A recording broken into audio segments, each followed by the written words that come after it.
This time we'll have a look at the various generators that are inbuilt to Mamba. So that is anything that can generate pixels rather than just change ones that are given. The simplest one is the solid.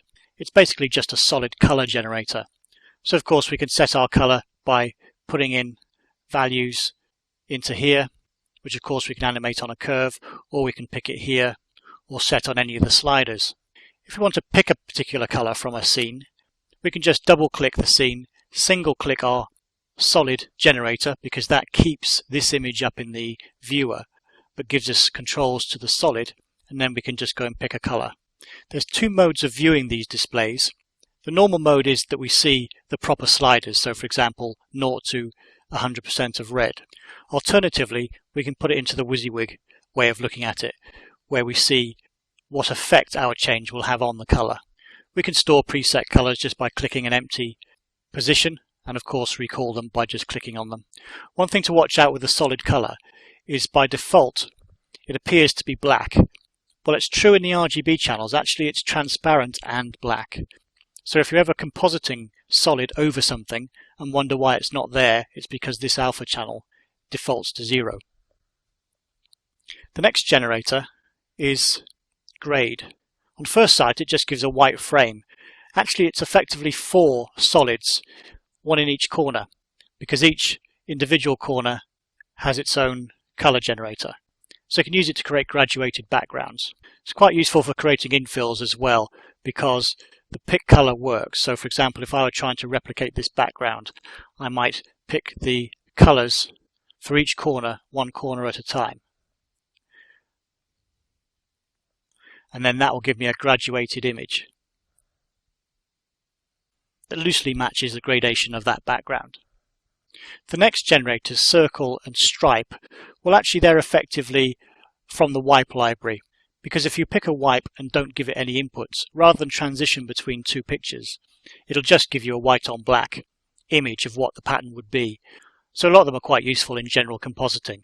For example, taking the strips down on here to give us the classic TV line kind of feeling.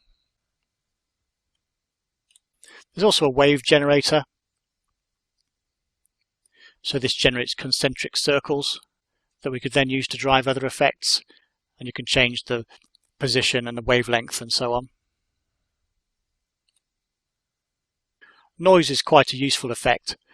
It's just a random noise generator, which also allows various patterns to be created using the parameters here.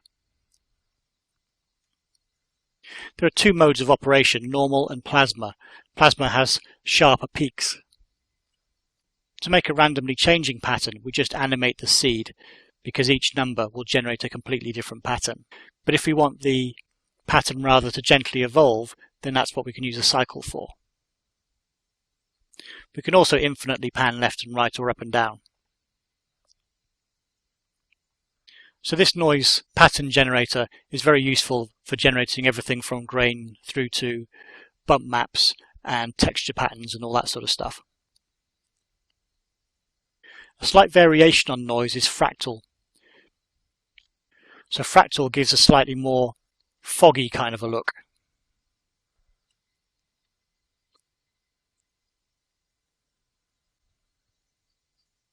And then finally there's a Mandelbrot pattern generator, which I'm sure will come in handy one day.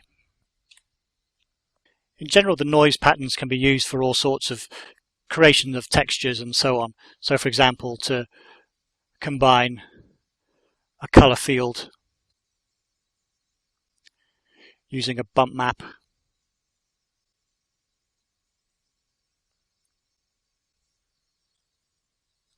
in order to create backgrounds for textures and that sort of thing. So that was a quick run through of all the generators within Mamba. We'll have a look separately at the title generator in a different tutorial.